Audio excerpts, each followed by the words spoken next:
राधे राधे दोस्तों, हैप्पी मकर संक्रांति। दोस्तों, आज की वीडियो में हम जानेंगे कि मकर संक्रांति का पर्व कब मनाया जाएगा और इसका मुहूर्त क्या है। चलिए जानते हैं इसके बारे में। मकर संक्रांति के दिन गंगा और अन्य पवित्र नदियों में स्नान दान करने से पुण्यकारी फलों की प्राप्ति होती है। चलिए जानते हैं कि मकर संक्रांति कब मनाई जाएगी। हिंदू धर्म में मकर संक्रांति का पर्व विशेष महत्व रखता है। इस दिन स्नान दान करने से कई गुना अधिक पुण्य फलों की प्राप्ति होती है। मकर संक्रांति को अलग अलग नामों से जाना जाता है, जैसे उत्तरायण, पोंगल संक्रांति, खिचड़ी, माघ बिहू आदि। जब सूर्य मकर राशि में प्रवेश करते हैं तब मकर संक्रांति मनाई जाती है। पूरे वर्ष में कुल 12 संक्रांतियाँ होती हैं, जिनमें से सूर्य की मकर संक्रांति और कर्क संक्रांति बेहद खास है। इन दोनों ही संक्रांति पर सूर्य की गति में बदलाव होता है। जब सूर्य की कर्क संक्रांति होती है तो सूर्य उत्तरायण से दक्षिणायन, और जब सूर्य की मकर संक्रांति होती है तो सूर्य दक्षिणायन से उत्तरायण होता है। सूर्य के उत्तरायण होने का उत्सव ही मकर संक्रांति कहलाता है। इसलिए कहीं कहीं पर मकर संक्रांति को उत्तरायणी भी कहते हैं। उत्तरायण काल में दिन बड़े हो जाते हैं और रातें छोटी होने लगती हैं। वहीं दक्षिणायन काल में ठीक इसके विपरीत रातें बड़ी और दिन छोटा होने लगता है। चलिए जानते हैं कि मकर संक्रांति का मुहूर्त क्या है। मकर संक्रांति की डेट को लेकर लोगों में असमंजस की स्थिति बनी हुई है, तो आपको बता दें कि 15 नहीं बल्कि 14 जनवरी 2026 को मकर संक्रांति का पर्व मनाया जाएगा। वहीं स्नान दान के लिए मुहूर्त की बात करें तो मकर संक्रांति पुण्यकाल सुबह 9:03 से शाम 5:46 तक रहेगा। वहीं मकर संक्रांति महापुण्यकाल सुबह 9:03 से सुबह 10:48 तक रहेगा। मकर संक्रांति के पुण्यकाल के समय स्नान दान करना और सूर्य देव की उपासना करना अत्यंत फलदायी माना जाता है।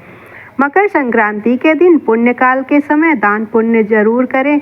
इस मुहूर्त में स्नान दान करने से सभी पाप मिट जाते हैं, साथ ही धन धान्य में भी वृद्धि होती है। मकर संक्रांति के दिन इन चीज़ों का दान जरूर करें, जैसे कि तिल, कंबल, खिचड़ी, गुड़, कच्चा चावल और उड़द दाल और अन्य धन। चलिए दोस्तों, जानते हैं कि मकर संक्रांति पर पितृ दोष से मुक्ति के लिए कौन से उपाय कर सकते हैं। हिंदू धर्म में मकर संक्रांति का पर्व बेहद पारंपरिक तरीके से मनाया जाता है। यह पर्व हर साल माघ महीने में पड़ता है। ज्योतिष शास्त्र के अनुसार जब सूर्य ग्रह धनु राशि से निकलकर मकर राशि में गोचर करता है तभी मकर संक्रांति मनाई जाती है। मान्यता के आधार पर इस त्यौहार को सूर्य और नई शुरुआत का प्रतीक माना जाता है। इस महीने में सूर्य और भगवान विष्णु की पूजा करने से अच्छे स्वास्थ्य के साथ साथ सुख समृद्धि की प्राप्ति होती है। इस दिन बनने वाले शुभ योग में पूजा, स्नान और दान करने से कई प्रकार की मुसीबतों से छुटकारा मिलता है।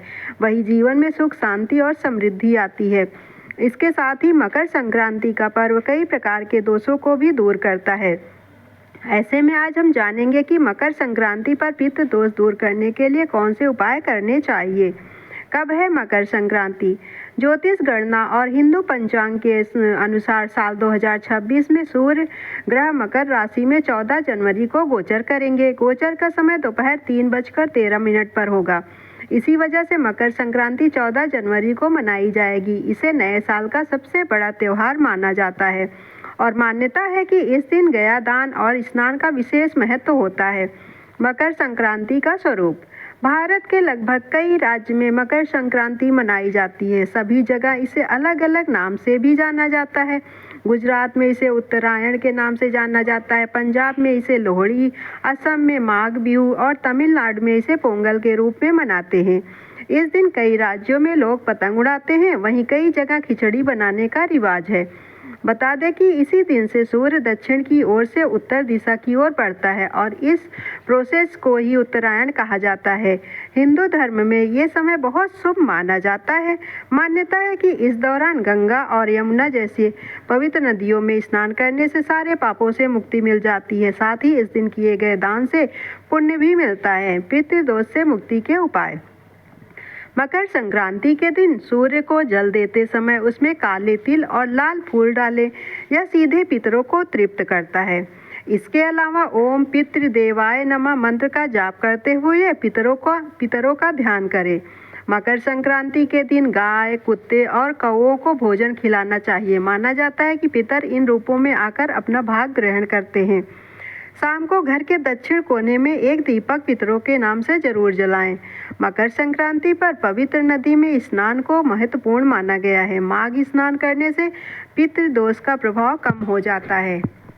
दोस्तों, अगर हमारी जानकारी अच्छी लगी हो तो हमारे चैनल को सब्सक्राइब करें, वीडियो को लाइक और शेयर करिएगा। हमारी वीडियो देखने के लिए आप सभी दोस्तों को धन्यवाद।